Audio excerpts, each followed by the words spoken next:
All right, welcome, people. This is the 10th episode of One Angry Black Republican. Here today with a very special guest. One I like to, look at as a spiritual advisor of the diaspora, our people. Brother Kevin Adams. How you doing today, Brother Kevin? I'm blessed, brother. How are you? Hey, brother, I am doing well so far, so good. We're in the midst of a very, very globally affecting coronavirus, and life is changing right before our eyes. And this is one of those moments where we pretty much have to really examine what we believe, which brought me to you today. We've been speaking, for some time now, via Facebook. You're going in and out. Okay, can you hear me? You're going in and out just a little bit. All right, hold on. I'm gonna try to, a little bit of technical difficulty. All right, I adjusted that volume. How's that? It's now good now. Okay, great.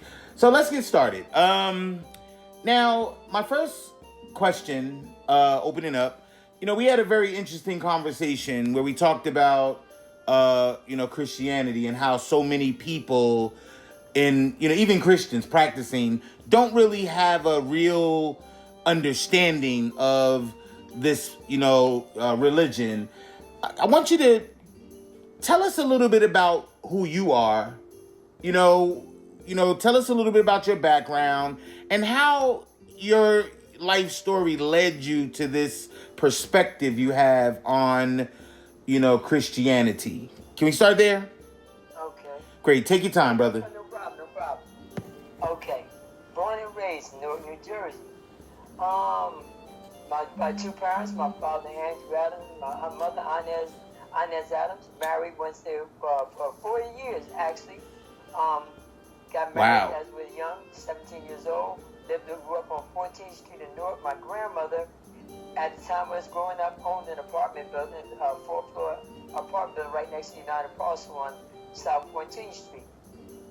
Mm-hmm. Now, my grandmother was a woman that worked for Jewish people, and she saved them money, and I guess with their help, was able to purchase an apartment building in the 60s. And after the riots, and we experienced the riots in a first-hand way. How old were you during the riots?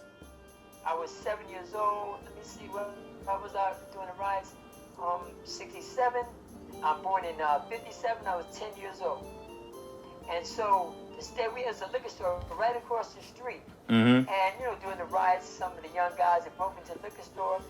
And a guy, I'm not going to mention his name, lived right down the street from us. The police were chasing him. And the state troopers, rather, were chasing him. And he ran down our alley. And they shot at him. We seen the next day these great big holes in the wall of United Parcel because their building was adjacent to our apartment building. And my grandmother, being the person she was, opened the window to let him in the window. And because they couldn't shoot him, they shot our dog in the doghouse. And a little bit after that, we moved to East Orange. So your dog got shot during a chase that was taking place during the riots? Yes. They couldn't shoot him, so I guess they were frustrated and shot in the doghouse and shot our dog. Wow. And, and the next day, our dog's name was Teddy, and the next day I seen my father. How'd that affect you? Pick the dog up, I was just looking at the wall, and more affected me than my dog was the way they were shooting at the guy to kill him for, he was in the liquor store, it wasn't legal, no doubt. But they were shooting to kill him, not to apprehend him, not to catch him. They were shooting to kill with these big rifles or whatever it was they shot him with. I'm 10 years old, so I didn't have a full grasp on the caliber and all that, but I knew it was big holes in the wall. Now, were these police officers or military? State troopers. State troopers. State troopers and National Guard. Okay. National Guard. So it was the National Guard. Right, and I remember them on the streets, on the corners in front of the store that we used to go to and everything. See them on the street during this time. '89 we moved to East Orange. Okay. And then, what really started forming my spiritual base, and it didn't really take place a lot later on in life. I knew there was a God, and my grandmother, she was a real example of me seeing what I talk about right now in action. Mm-hmm. My grandmother helped anybody on the block. My grandmother owned, as we moved to East Orange, my grandmother had a 3-floor house, maybe 16-room house, and it was hers, paid for, her house, and we lived in it. And wow. my grandmother was a blessed. My grandmother helped everybody on the block if they came there and asked them for help.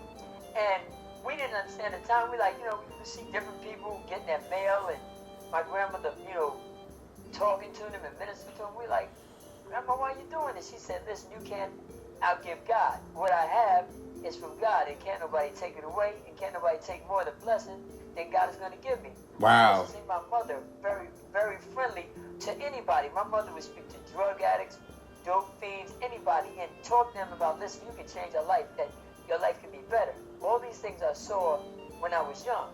But being the person that I was my oldest, firstborn, and in the environment we live in, North East Orange, you got to be able to handle your business, or you're going to be a victim.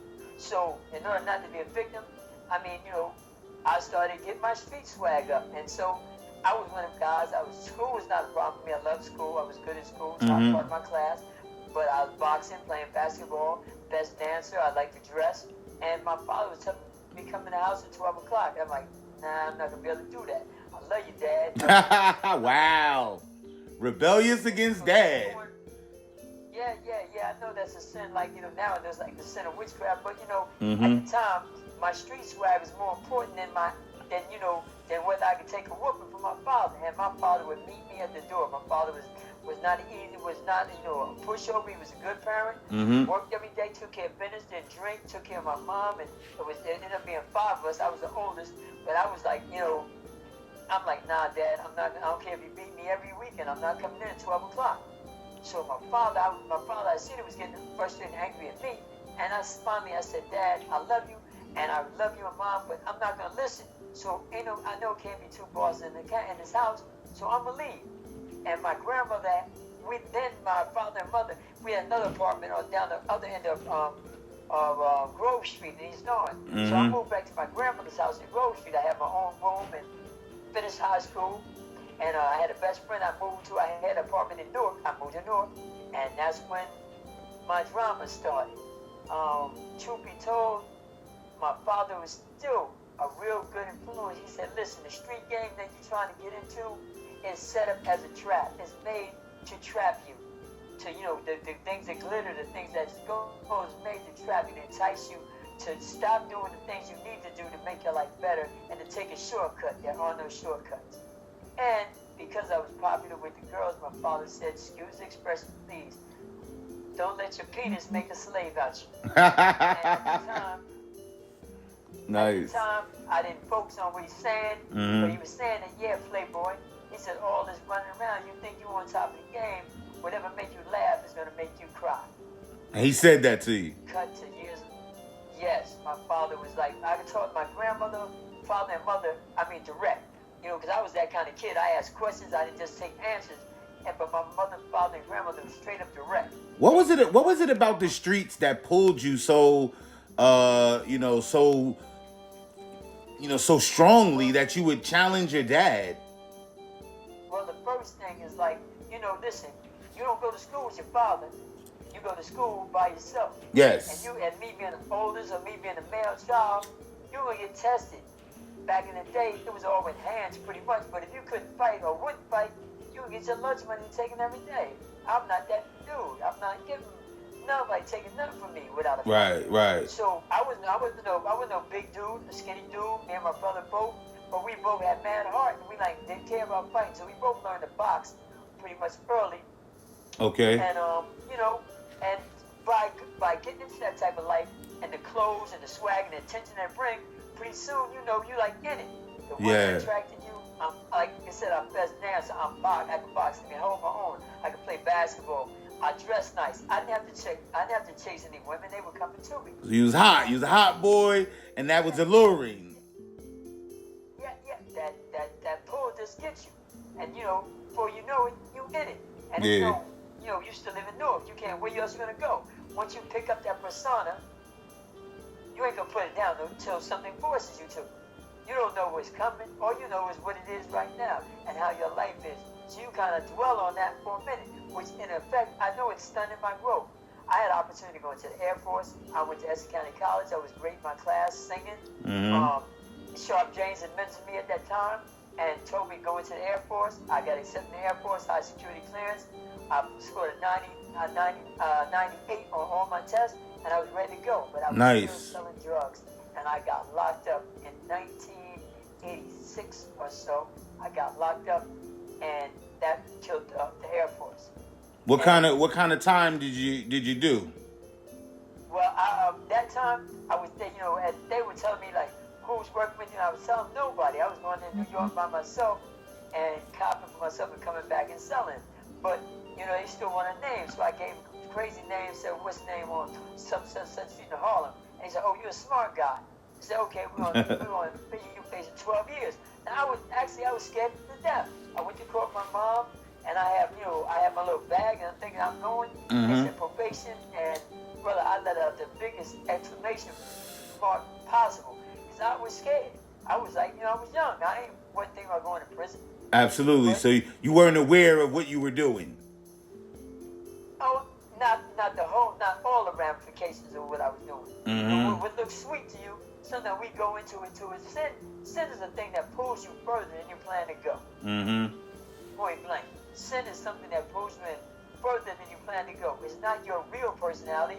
Your personality is involved in it, but who you really are, who God created you to be, you gotta put that on the back burner to do this thing to play this part, in effect, to play this part that the streets is forcing you, or you consider you have to play now. You have to play it out.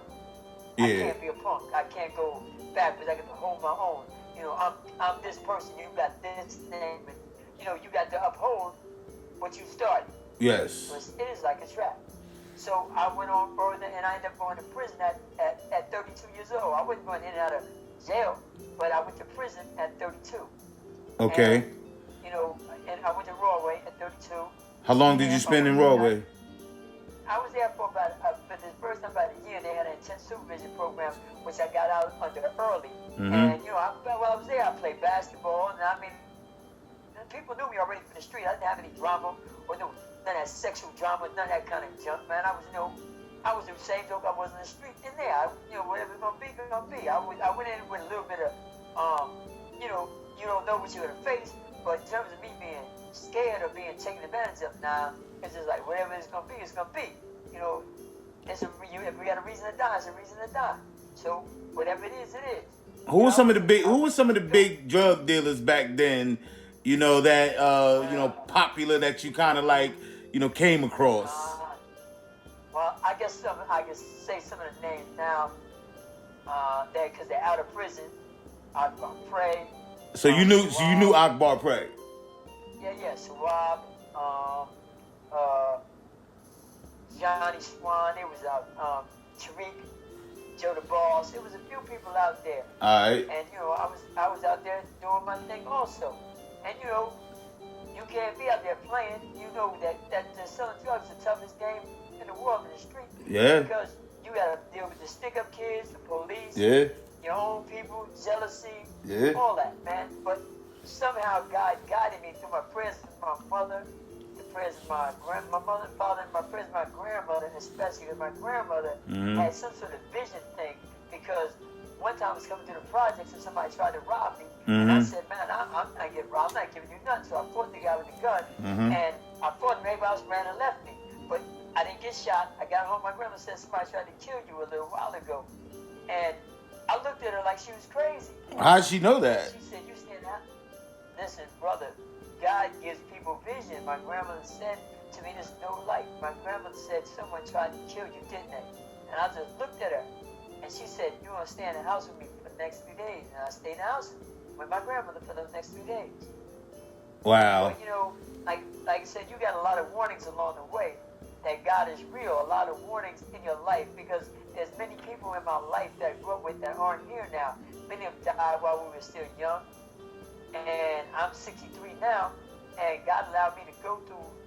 I had some dead years between 20 something. By the time I went to prison and got out, man, drugs and the environment I was in, I didn't see a way out. By that time, I had child support, I had charges, and I went to Georgia for about 7 years. My last year, the mother took me to Georgia, and that changed my life because I saw a different perspective, and I was down there by myself because that didn't exactly work out. But I credit her with taking me out of Newark and giving me a perspective to see something else.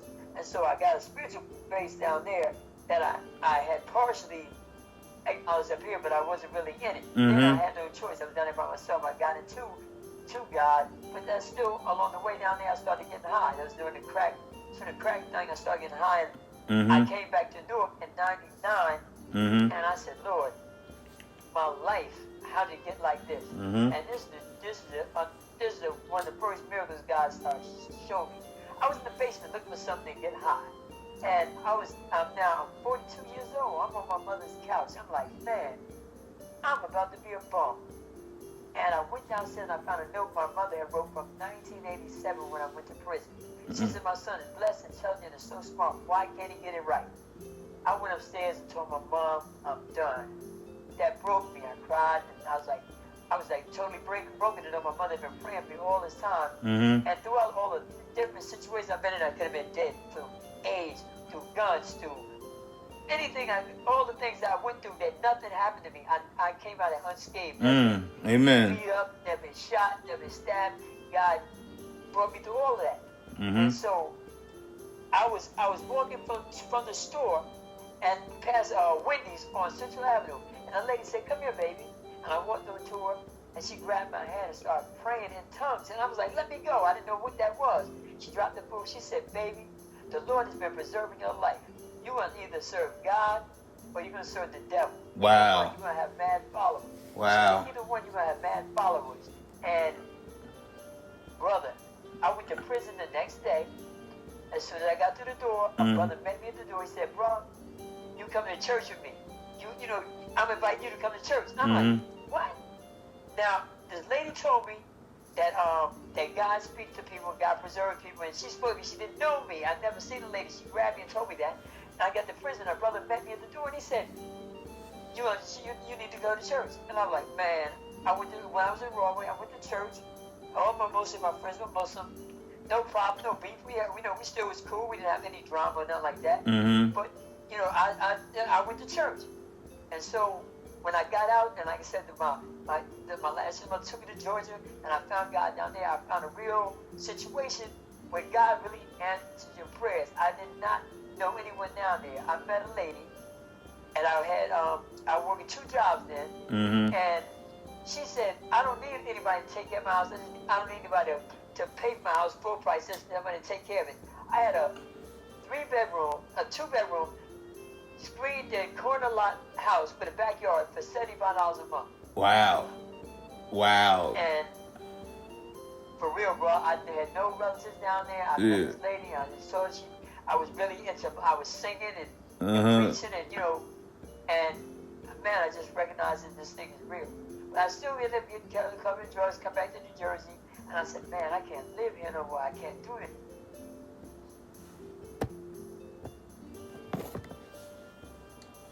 A little technical difficulties. I lost him for a second. Just give me a second to get him back. And we will continue. Got a lot to unpack there.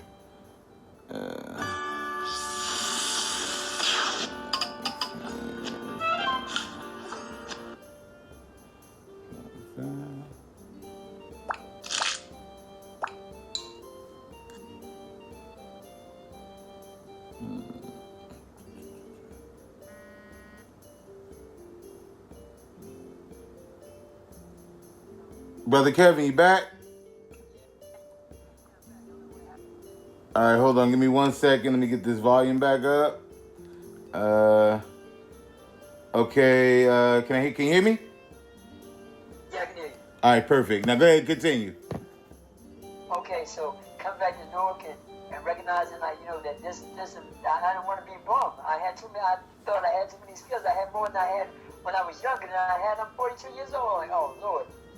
No one had to say it to me. I looked at him and I said, man, I'm about to be a bum. How to reclaim my life? How do I get my life back?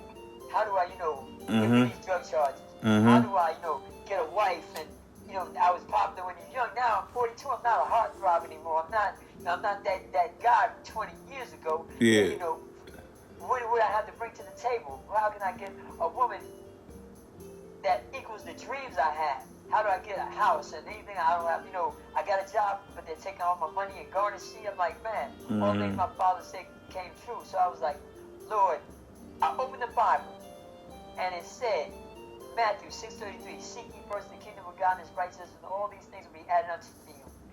Those things will be added unto you for those that are disciples of Christ, food, clothing, and shelter. Now, all I wanted at that moment. I was like, I wanted my own refrigerator, my own house, my own couch, my own whatever, my own wife. And that was far off thing, but right now I just wanted to have my own personal comfort. So, when I come down Eastern General, I ran into a brother named Darryl. I believe Darryl was young. And I met him, and I remember him from back in the club days, and I met him, and he said, what's going on? I said, man, I'm trying to get a drug program. And he said, listen, bro, I know a perfect place for you, Teen Challenge in New York. And I'm like, Teen Challenge, ain't it for teenagers? No, it's not for teenagers, that's just a name. So, brother, I met a pastor in Newark Teen Challenge, and he held me for about 2 days and took me to Brooklyn Teen Challenge. My life changed from that point, bro. As I went to the Brooklyn Teen Challenge, I started feeling purpose and like get rid of the arrogance and the other things that had come into my life to really know. I'm saying I know God and I have a relationship with God, but I'm doing all these things, fornication, all these things that are abomination to God. And he said, how can you sin against yourself and God at the same time and say you love God? So I had to change my dynamic from my understanding of what love is and what obedience and love to God is. And I had to make apologies to the people I hurt in my past and all these other things that came a little bit later on. But right then I was just feeling the rest and the peace that got me in an environment where I didn't have to work. All I had to do was concentrate on learning about God. And brother, from that point, you know, it gave me hope. Yes. And for all the things that the things that I had bypassed, the things that I had messed up, from going into the Air Force, from being a political force, or being a voice that could help my people, which those dreams started coming back. And I said, okay, I have an ability maybe to preach and to give a word from a real word, from not just from what the Bible says, the way it says it in King James language, but from a real life perspective. The things I'm going through are real life things. It's not a lie. It's nothing that I've told you so far. It's been real life. And the best is yet to come. Now I haven't even got to yet. Yes. I finished Teen Challenge. I graduated. I went from Brooklyn to Pennsylvania to work for a drug counselor for a year to Long Island, to a program for sexual sin in Kentucky. And after I finished that, which made me recognize that, you know, I was sinning against myself and myself, and my own body by, you know, fornicating, just being so free with, you know, with running around with every woman that I felt that I wanted to be with. Okay. So I went to Chicago. Now the pastor of the church in Chicago, Pastor Thomas Barclay, his brother-in-law is the pastor of the church that we attend in Harlem. Bishop Carlton D. Brown. They're brother-in-laws. I had no idea, didn't know him, never met him. Only thing he asked me, I told him my history. He said, you ain't come to mess with one of my church. I'm like, nah, bro, you good. I ain't doing nothing. So I was there for like 6 months. And the church we go to in Harlem now used to send a mission team out to the church every summer. So I was there during the summer. So we just got through an evangelistic meeting and everything. At the church there, I was singing and preaching and, you know, just kind of find out where I fit and where I'm going to be, and where I'm going to start this ministry. So I just got finished giving a word, and my prayer, this is my exact prayer, brother, because I said, listen, Lord, you don't want me to go to hell. I cannot do this celibate thing. And I just seen it as a big obstacle. And so I said, this is my prayer. This is my prayer for a wife. Black wife, strong wife, intelligent, good to look at, athletic, and loves God more than me. And that we can minister from the projects to the boardroom. Brother, a guy said, hey, brother, after I just got through speaking or preaching or singing or whatever I did. And he said, "That's your wife." I'm like, "What? I don't know wife." And my wife came over, grabbed my wife now, came over, grabbed my arm and said, the Holy Spirit told her I didn't have any girlfriend, any wife, any encumbrance. And she grabbed my arm and said, I looked at her and said, "Okay." We got married 6 months later. We've been married now about 16 years. Maybe 16 years this. Amen, brother. What a beautiful, beautiful story. You know, I connected with you, you know, because I listened to a lot of the, you know, sermons you sent me, and I listened to all of them, really, you know, and, you know, your storyline connects with, you know, the experiences of so many black men, you know, in our community, you know, and it's like, you know, you definitely know how to relate. And I think that's why a lot of, I like to consider that class of, you know, black men I speak of, you know, myself included, you know, with the lumpen proletariat. You know, and I don't want to get into all this terminology right now, but I will say this. You know, I want to unpack some of that you just delivered. And I want to start with, you know, your first, you know, I'll be seeing all these, pictures go up on Facebook, you know, picture with your firstborn. You know, I heard somewhere in there, you know, I guess this was, you know, before you went to, that was Florida, right? Georgia. Okay, before you went to Georgia, you said you had child support as an issue. Tell us about that first experience, your first child, and what, you know, how old were you, and what was that like, being a father? My first child, brother. This is the part of the life where, like I said, you know, I was like really missing in action. I was like an absentee father, wasn't a father to my oldest daughter, and I had two right away, January, March. Two of them are, I think they're 44 or 42, I think 17 years old with my first two children. And, you know. So you were 17 and you had, were they girls? Yeah. Or boy, girl? What was? Both two girls. So you had two girls at 17. All right, so tell us, you know, same woman, was this a girlfriend? What was the story there? No, brother. Listen, all my life, I had people, I guess, to care about me and love me, but I didn't recognize what that was. I was still smelling and feeling myself. Gotcha. So I never put anybody's regard past mine. So many of us had that same experience.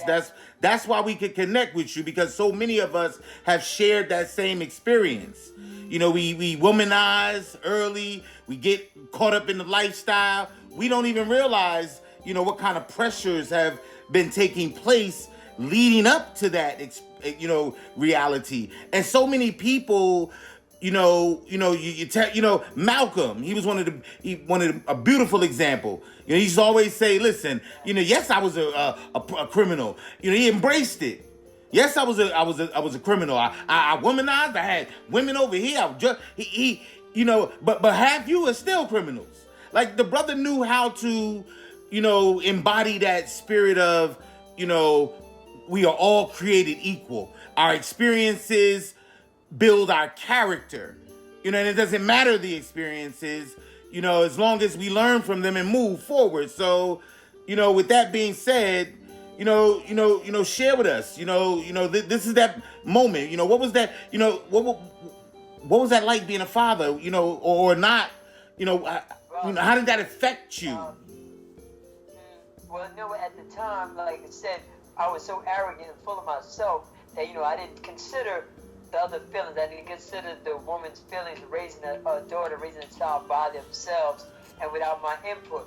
And I was intelligent enough to give good input. I came from, my family was good. My mother and father were married 40 years. So, I mean, I had some input and experience, but I was so arrogant, so full of myself that,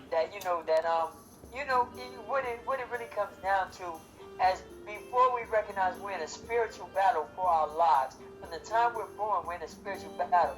God has a table, and the devil also has a table. Now, God's table may have, as I used for an analogy, of water and grapes and, natural stuff that's not cookies and cakes, not things that will hurt you down the line, but things that will nourish your body and build you up to be a strong man of God, strong spiritual person, a strong, healthy person, period. The devil has also table. The devil's table got cookies and candy and the fast stuff and, the stuff that looks good to the eye, but it's not good for your body, not good for your mind, not good for your spirit, not good for your soul. And from that early part of our life, we so full of ourselves, and like I said, women seem to mature a lot faster than we do, and we think that we've grown because we could do grown man negative things, but they're not really grown man things. Because my father showed me an example about what a man is, working and taking care of his family and being respected. My father was no coward. He knew about the street, but he chose not to indulge in the street. My father was a Black Panther. My father was an intelligent guy. And, he didn't tell us all the stories. He didn't talk a lot. So we didn't get, I really regret not asking him all the questions that I wanted to ask him. But, what it is what it is. It's done now. But, because I left the care. Hold on. Hello, you there? Hold on. Gotta bring him back. Connecting.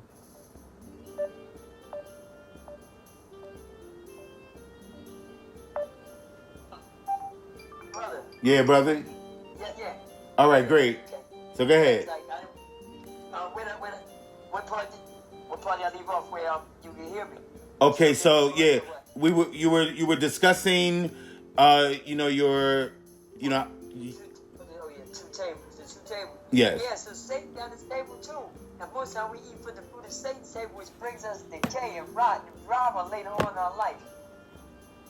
Yes. But you'll realize that at the time, everything is 2020 in retrospect. Yes. Looking back, everything's 2020.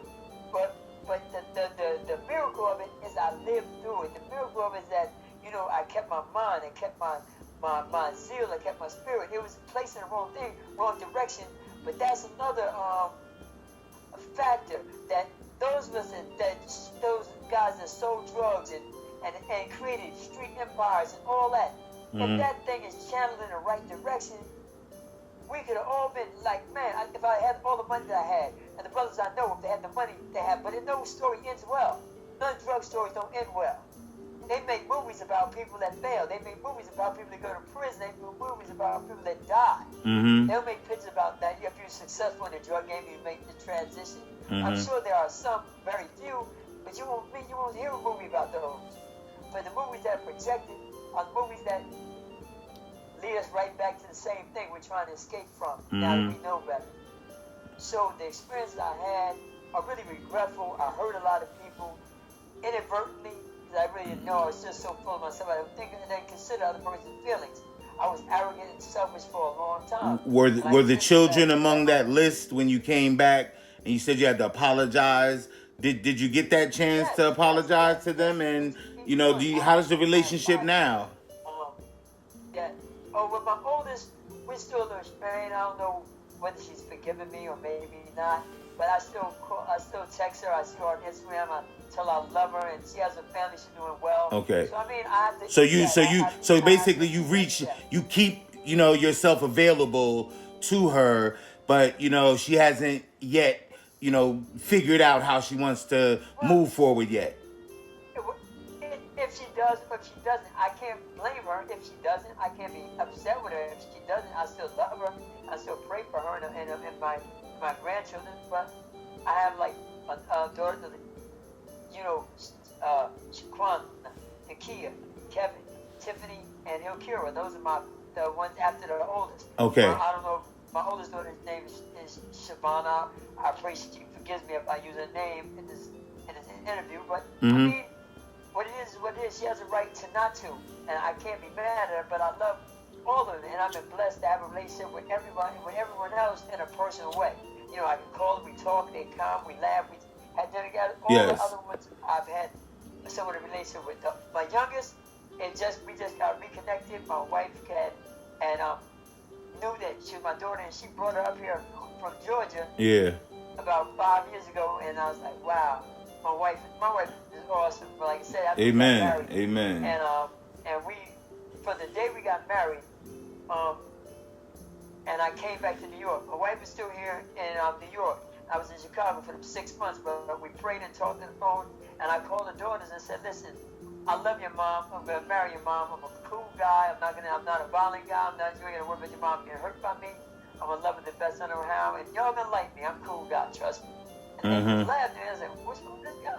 But I got there, and right now, you know, to skip a few things, I'm going to go back to something else, but to skip a few, right now, with interfamily love, we have 21 grandchildren.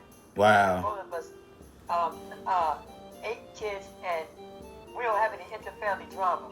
My kids don't hate, they love my wife, my kids love me. We don't have any interfamily drama.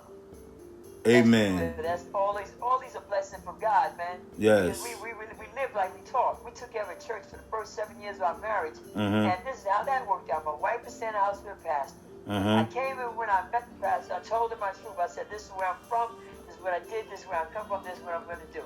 She said, I don't believe you and I don't like you. And she just passed recently, so I'm not going to say her name, but we took care of her. We was in her church for 7 years. After she said, I don't want y'all in my house, he moved us into the church. Now, if you don't like somebody in your house and you don't trust them, why would you move us into the church? But that's just divine intervention, bro. Because from that moment in that church in East Harlem, we started ministering, feeding, clothing, all that. And God kept providing for us. And that first year of our marriage, I got stage 4 cancer. Wow. And I found out who my wife really is. The wife I prayed for. Those prayers I prayed, that wife that loves God more than me. Brother, I got that Proverbs 31 wife. My wife prayed. She talked to the doctors. She wouldn't let them give me anything that she didn't like approve of or she didn't see it right. And we had just been married for 1 year. And my attitude was like, listen, I've been through prison. I've been through Newark. I'm not scared to die. And if it's my time, it's my time. But I don't think it's my time. I think I'm going to suffer a little bit, but I'm going to live. Yes. And church prayed, my wife prayed. So I went through the operation and came out.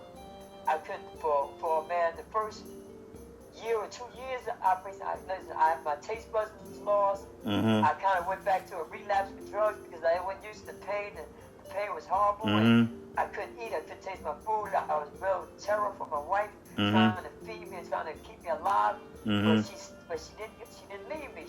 She didn't waver. She stood there. And my wife. Amen.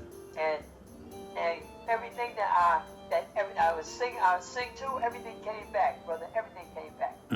So now, after 7 years of ministry, even going through everything we're going through, growing pains, marriage pains, my relapse, and everything, we still minister to everybody and let nobody go. We minister to drug addicts, alcoholics, white, black, any ethnicity. We didn't care who you were. My street sense and my spiritual sense kept people in check. They're like, listen, bro, because we serve God don't mean we suffer. Don't get it twisted. Just you have a wife or something, I can pray with you or I can pray over you. It's up to you. Yes. I love the honor that you give your wife in this, miraculous transformation. That's a beautiful thing. Yeah, man, listen, bro, I'm not ashamed to say how much I love my wife. This first, real committed life. I've been in my whole life. I had people that loved me, people that cared about me, people I knew they were good people, but I wasn't ready at the time, and I wasn't amenable, and I definitely wasn't in the Lord. I definitely wasn't serving God. I was serving myself, which is in itself serving Satan. So, my wife is a strong woman. She had just made a transition from Islam to Christianity. For what it's worth, her experience with her husband before me was a Muslim, and it wasn't a good experience. And she came from Islam to Christianity, and we ministered to everybody.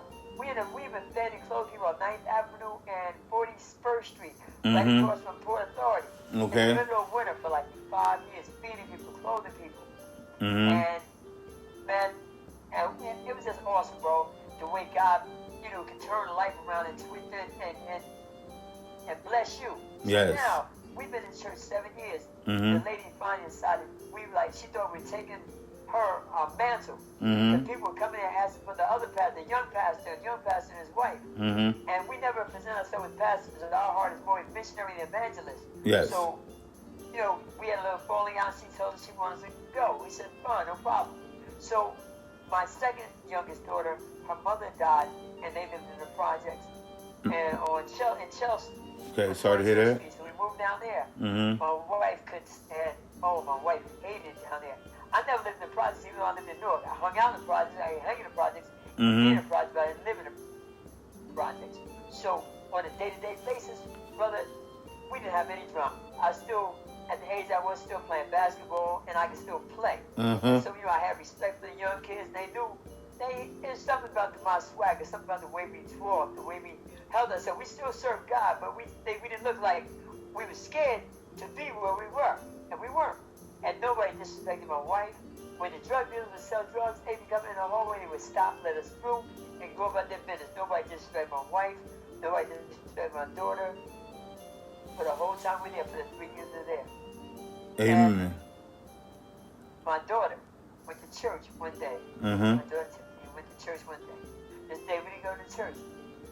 And I'm going to leave this person anonymous because I don't want people to bombard her. Okay. And, my daughter had sat next to this millionaire, benefactor. And she was impressed with the way my daughter carried herself. Because me and my wife, after her mother died, we took over the reins and pretty much raised her into adulthood through junior high, not junior high, right before high school, junior high school, and then into a young lady. So she was with us, and we were able to minister to her right before her mother died. She was able to be there when her mother died in the house with her mom. She called us and said, "My mom died," and that's when we moved down there with her. Okay. And so we were down in the projects for these time, and so my wife, this wasn't a pleasant time. My wife didn't like the atmosphere. My wife is in South Carolina, so she didn't like the atmosphere in the projects, period. And so we endured that. But for 3 years. Coming through the holidays. Yes, we ended up coming through the What years were those? Well, these just let me see. From 2004 to 2011, we took care of the church. From 2011, I think that was around that time we moved down to the projects. We were there till we just moved. We were up here in Yonkers, where you are right now, maybe 3 years. All right. So, whatever time period, maybe time period is a little off, but we moved. We've been up here from October 2017, I think. So those years from leaving the church 2012 to come, I think it's somewhere between 2012 to when we moved here in 2017. Okay. So anyway, brother, my daughter had met this lady in a church, and she had said to my daughter, she was impressed with the way my daughter speaks. The way my daughter's pretty much like a science geek, a little nerd.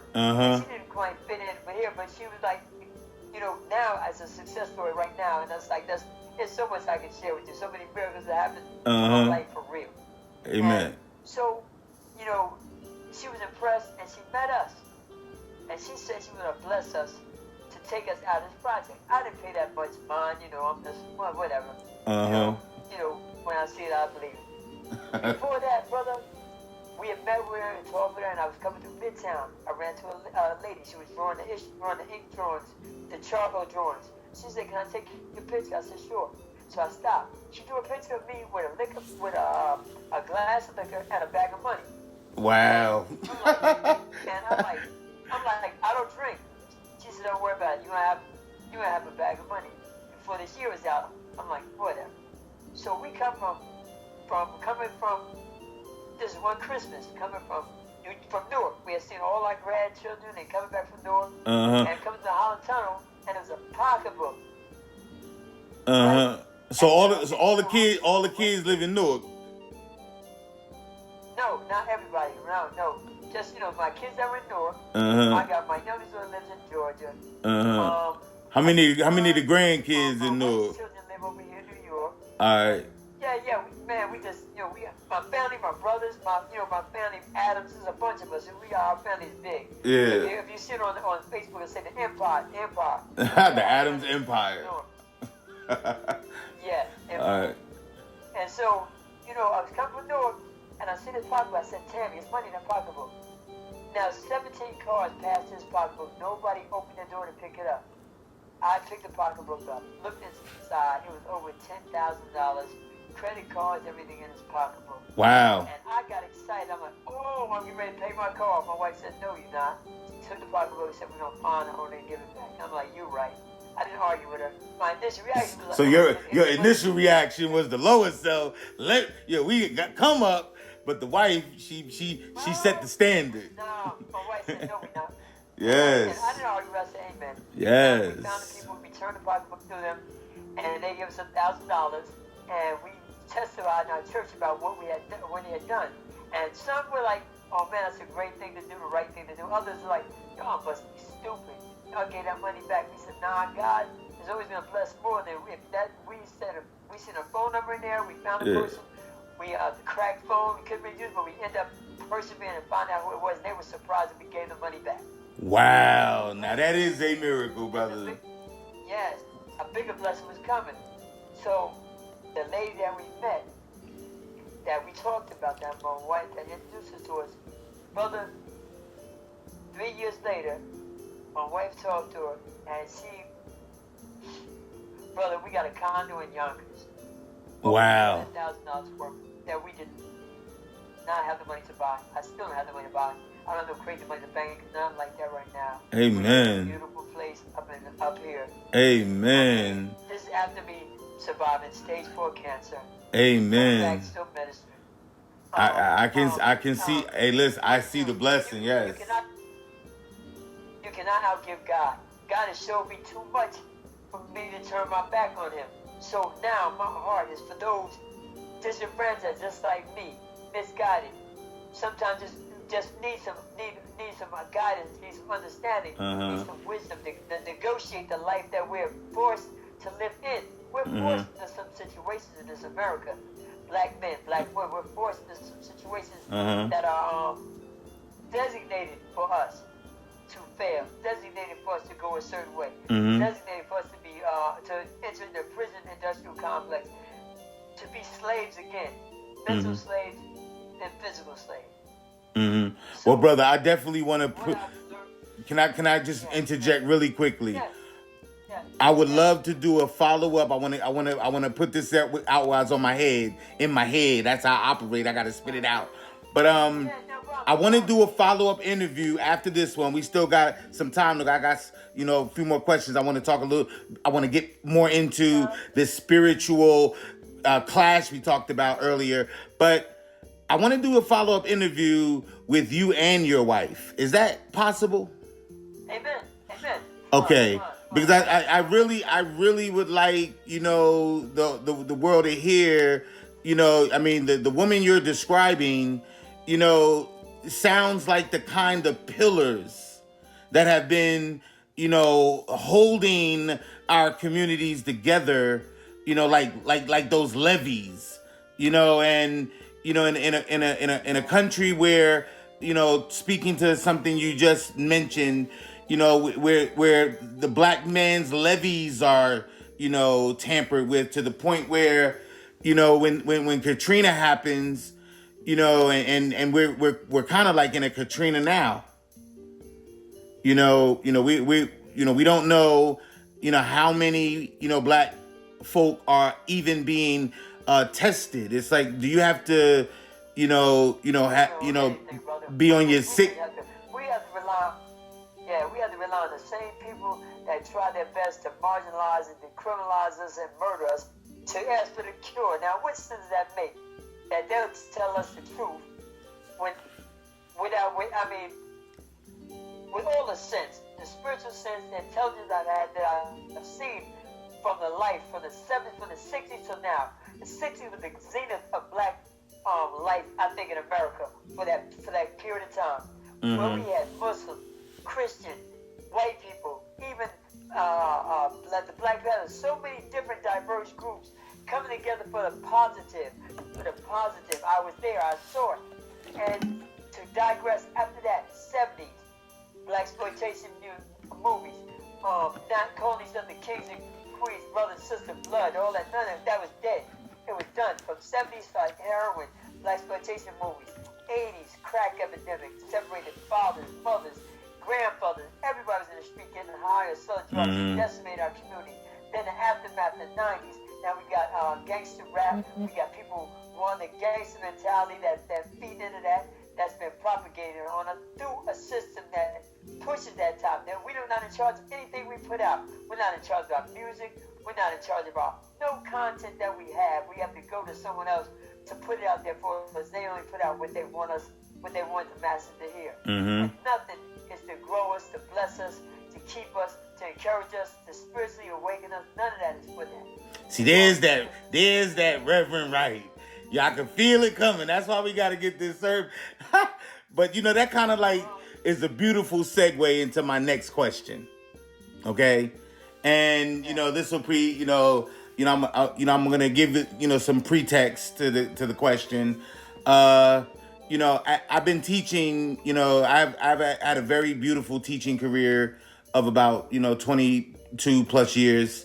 And, one of the assignments that I've always given my students, was about, we always did a poetry project about their fathers, and I always did one with the mothers and I always did one for the fathers. And then we put together like I showed them, I introduced, a variety of different beats, and, they pick a beat and they write their poems. And I noticed over the years that all of, the vast majority of the, poems were always in the negative, where concerning Black fathers. And I never could really, wrap my head around especially being a father. I remember when my daughter, Indira, was put in my arms, my firstborn. And, it was like a supernova had just let off, and I knew then that there was going to be nothing that tore me away from those girls, because I had my second baby girl right after, and literally, I understand, the priority that, we place on our children. I was in Black Near Force in Newark at the time, and, it was, difficult to put so much energy into the movement, but at the same time, raise a family, so, I chose family, and we had a beautiful reality. So when Obama, talked about this issue of our communities being pretty much, problematic because of that absentee fatherism, we see a Newark now that is, experiencing a backlash, as far as the, the kids are concerned. Okay, all these increased, measures that are taking place because of the, the reality of the legacy many Black men have, abandoned. Cutting in and out. Okay, can you hear me? Brother Bernard, you're going in and out. I can't hear you. All right. Let me just check this. All right, there you go. Can you hear me? Yes, you're good now. Okay, brother. So my question is, that message that you have, that ministry, how do you? Well, what would you suggest first? Because Christianity has been so problematic to some, but at the same time, it's been an anchor to our culture. Okay, and we talked earlier about its efficacy. In the traditional sense. And, I am a member of Metropolitan Baptist Church, and, I've been on my Abraham walk, so to speak. So, my question is, if you had to, build a base, okay, in, let's say, the Newark community, how do you draw Black men into the church, into your message? And how important would that be, especially now, in helping to repair a lot of the damage that we did? Well, first thing I would do is let brothers know it's real. I'm not about to hit them with no faith, reach up and grab it. Prosperity, nothing preaching. Amen. Life is hard. The life we live in is hard. The life we cover is hard. It's not going to get any better. But there is a way within it. There's like the scriptures, the 23rd Psalm says, I place a table for you in the presence of your enemies. And it is possible, even from the table in the presence of your enemies, that God has a way of keeping your enemies from you. And you can prosper in the midst of adversaries, in the midst of aggression, in the midst of oppression. We still can prosper if we have come together in unity, understanding, and hearing. The thing about young people young people don't listen to old people because old people tell us that like the lie. Listen, I'm never gonna say that I was a great man of God. I did this, that, that. No, I did hood things. I did street things. I wasn't no gangster, but I was a slick joker who knew how to do gangster things. I did all those things. I'm not gonna lie and act like I didn't mess up. I didn't use drugs. I didn't do all the things that young kids come up through now. They're confronted with. But the thing is, I had a mother and a father, had a base. Train a child up in the way she goes, always won't depart. These Amen. kids haven't had what I had. They didn't grow up in the 60s. They didn't grow up in the 70s. They didn't grow up with that family structure, that neighborhood structure. They didn't grow up, so we can't keep telling the kids about when I grew up. They don't know about what the heck we talking about. Mm-hmm. We got to hit them where they live at. I want to hear what they got to say first. I want to hear what they got to say. Make apologies as men, whether they're my sons or not. Make apologies that, man, we missed the ball. We was out there doing the things that we led y'all to do. And we never apologized for that. Man, there's an apology needed for that. But no, man, I don't want any young man to go to prison. I don't want any young man to go to die over what? They put a little memorial in the corner for you? Well, that is a roadblock. That's a road sign for somebody to find drugs. Yeah, who got killed here? Oh, Little Moo. Listen, who got that good dope? Oh, down the street down there. You ain't nothing but a roadside attraction. You ain't even lived a life. Ain't even lived a life, and you're already dead or in prison for the rest of your life. You don't know you're throwing everything away. No, man, I gotta hit them where they live at. Listen, they think that somehow because we got older, we didn't go through nothing. Hey, the game has never changed. It's always been the same. The devil got no new tricks. He just packages up different to make it look nutritious for the new generation coming. And older people have to tell the truth. Not just the shiny parts, not just the parts that made you look good, feel good. The parts where, man, I was grimy. And I was like, man, missing everything that God had presented for me, that my mother and father tried to give me, that people that love me tried to give me. I messed it up.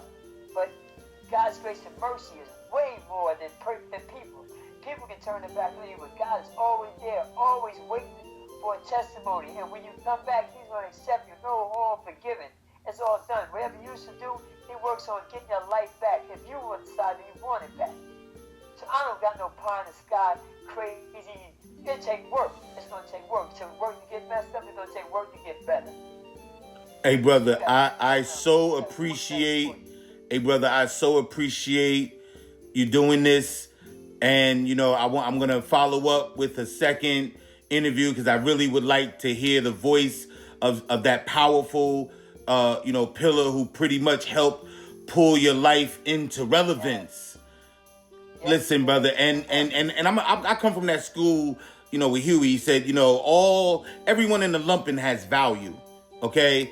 Now, I want to end this with a prayer, brother, and I want you to lead this prayer. But I want to pray for, those 5 babies of yours out there and 21 grandbabies. I want you to pray for the city of Newark, New Jersey. Pray for Brother Raz Baraka. He's doing a fabulous job as the leader of this, Titanic. He's already a hero as far as I'm concerned. I want to keep, I want you to give a shout out prayer, and then for all of those, young, brothers and sisters, and in those communities, those blocks we talk about, and we talked about the most vulnerable, because see, my eye is on them. My eye is on them all the way. So, brother, close us out with a powerful prayer, brother. Amen.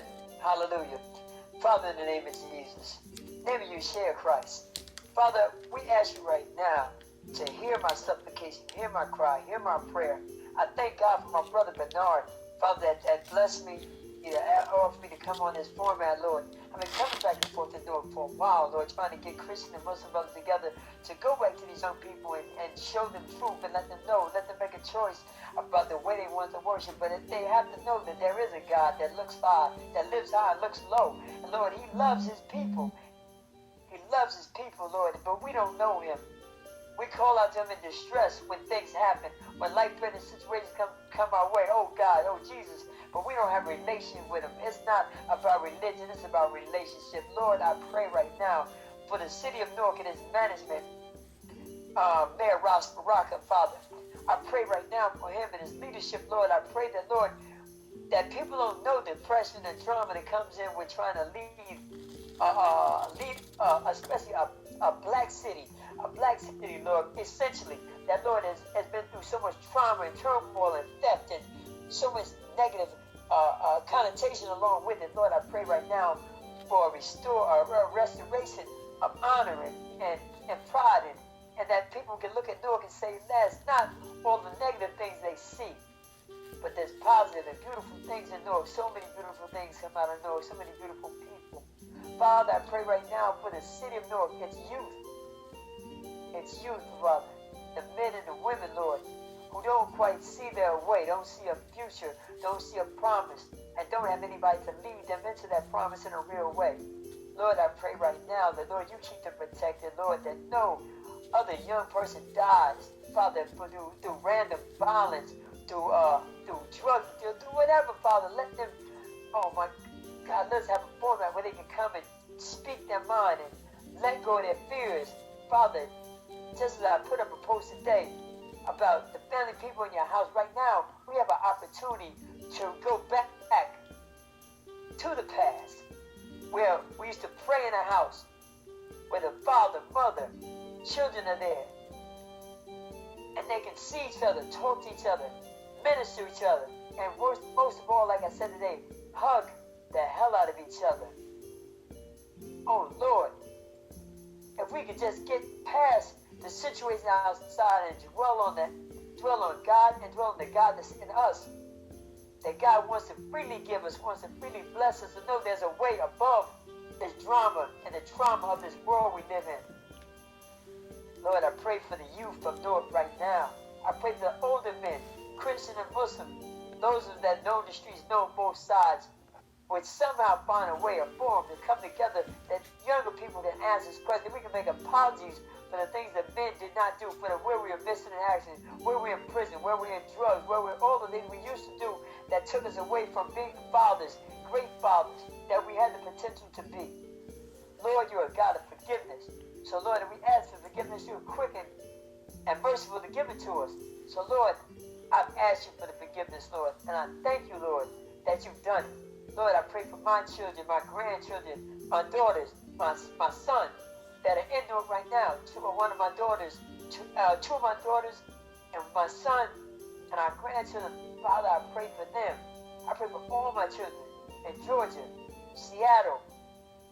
Lord, I pray right now you bless them, keep them. Who knows the way this world is going, what comes next? Will be martial law, quarantine, whatever. I can't touch them, I can't hug them. But I can tell them I love them, pray for them, and pray that the time that I've been given to be able to minister to them takes hold, that they know who they are and whose they are. Lord, I pray for my brothers, sisters, whether they be of my faith or even a Muslim faith. The word says, love the Lord thy God with all thy heart, soul, mind, and strength, and love your neighbor as yourself. Who is not my neighbor if not for the people I grew up with? Who is not my neighbor, the people that's in my family that decide to say, pray to Allah, instead of using the word Yahweh, using the word God? They're still my brothers, and they're my neighbors.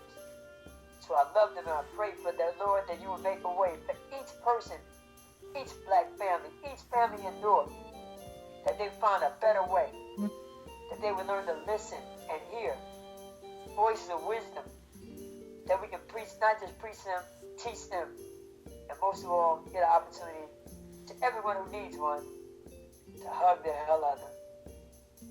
Father, I thank you, Lord, that for my brother that gave me an opportunity to express what's in my heart. Father, opportunity to possibly have a coalition to finally do some good that we can see, touch, and feel. That'll be real to the youth of the day. Lord, I pray for an open door. I pray this would be the start of something. Not just a one-time interview, but the start of something. So Lord, have your way in all these lives. As well as my brother Bernard, who put me on this format. Pray for his family, his loved ones, everyone connected with him, all his endeavors, and everything he seeks to accomplish. These things I pray in Jesus' name. Amen. Amen, brother Kevin Adams. You know, you're my designee for, you know, our spiritual advisor and guide through this very tumultuous process. So yes, you are right.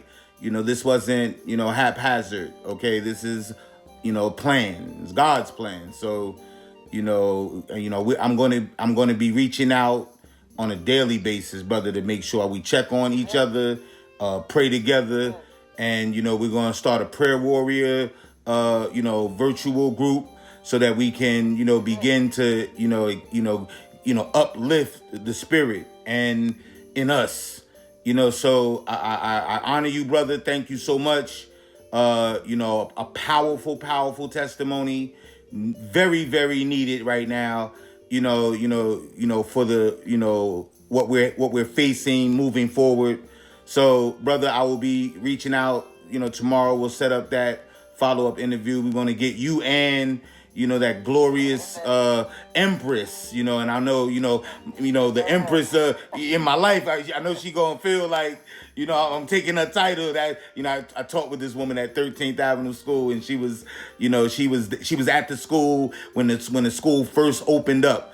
We connected almost day one when I walked into the building, and literally I've been calling her the Empress ever since. But your wisdom definitely, is at that Empress status. So I want the world to hear that voice. We need to hear that voice, and so. We'll keep in touch, brother. I'll hit you tomorrow. All right, brother. Thank you very much. Amen. All right, amen. All right, good night, brother.